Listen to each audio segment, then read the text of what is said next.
बात जरा फटाफट से तीसरी बड़ी खबर की ओर आते हैं और उसके बाद जरा जम्मू कश्मीर की खबरों का भी रुख करते हैं। तीसरी बड़ी खबर क्या कुछ है। पीटीआई का जलसा मुनक्किद हुआ कराची में। पीटीआई का जलसा यानी इमरान खान की सरबराही में एक बहुत बड़ा जलसा हुआ है और इस जलसे को तारीख साज जलसा करार दिया जा रहा है।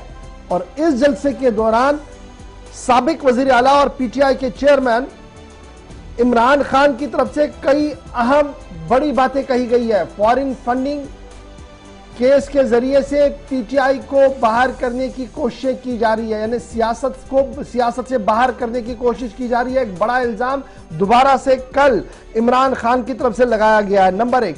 नंबर 2, कल जब इमरान खान से पहले साबिक वजीर दाखिला शेख रशीद तकरीर कर रहे थे तो उन्होंने अगले महीने की 31 तारीख तक का टाइम दिया। कहा कि इसके बाद हुकूमतें खुद गिर जाएंगी। इस तरीके का आईनी बहरान पैदा होगा क्योंकि रमजान के फौरन बाद जेल भरो तहरीक का आगाज किया जाएगा। और चौथी बड़ी बात, जब कल जलसा हो रहा था कराची के अंदर तो माना जा रहा है कि ये एक बहुत बड़ा जलसा था। फातिमा जिन्ना के बाद जब वो जलसे में आई थी तो इस तरीके के मनाजिर वहां पाकिस्तान में उस वक्त देखने को मिले थे।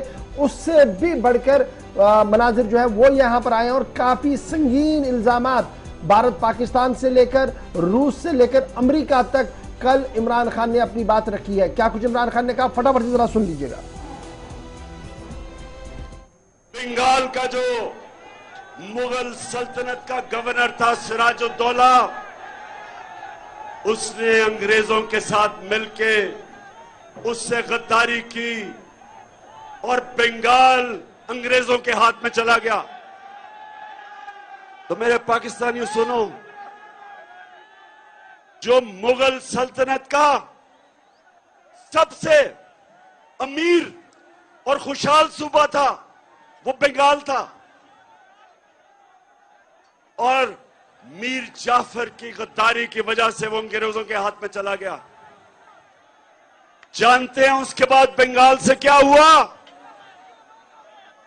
बंगाल के ऊपर अंग्रेजों ने टैक्स लगाए, किसानों से उन्होंने पैसा निकाला, किसान गरीब हो गए, कहत पड़ गया, करोड़ों लोग कहत के अंदर बंगाल में मरे।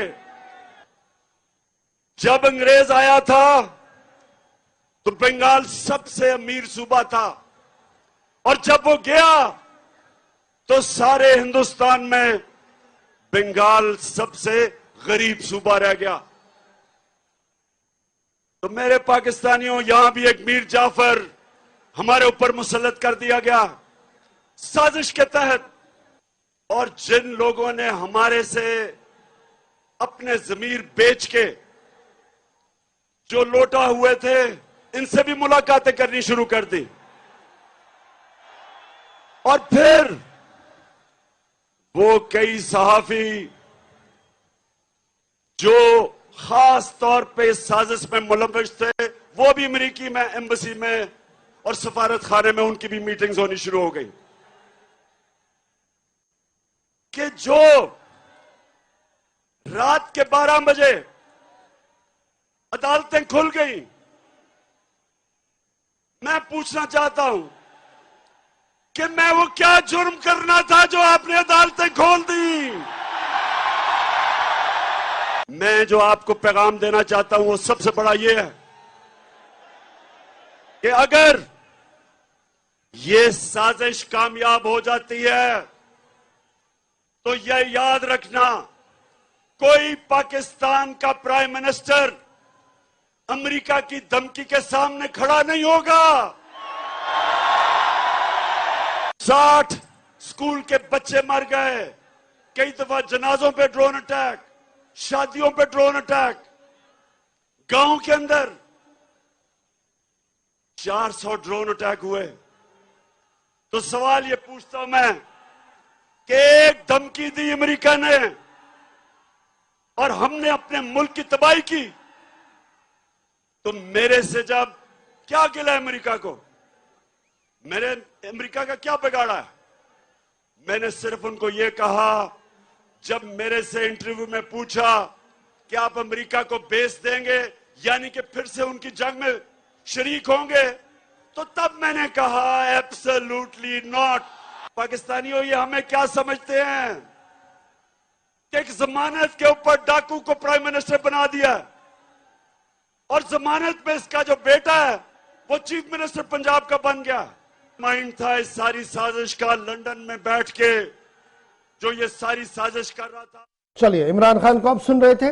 कल रात देर के एक बड़े अवामी इज्तिमा से उन्होंने खिताब किया है और तजिया निगारों का मानना है, जो बरसगीर की सियासत पर नजर रखते हैं, उनका मानना है कि आने वाले दिनों में पाकिस्तानी सियासत में और ज्यादा शिद्दत जो है वो देखने को मिलेगी और शहबाज शरीफ के लिए आने वाले दिनों में और कुछ मुश्किलें जो है वो पैदा होंगी। नंबर एक। नंबर दो, जो मकबूलियत का ग्राफ था, जिस पर इमरान खान पर काफी सवाल था कि बहस्ती वजीर आजम उनकी मकबूलियत का ग्राफ नीचे आ रहा था, उस मकबूलियत के ग्राफ में काफी ज्यादा इजाफा हो रहा है और सिर्फ ये चंद दिनों के अंदर अंदर हुआ है जब से वो वजीर आजम के दफ्तर से बाहर आए हैं और हिज़्ब इख्तिलाफ के तौर पर सरकार को गिरने का काम किया। तो ये तो पाकिस्तान की सूरत हाल थी।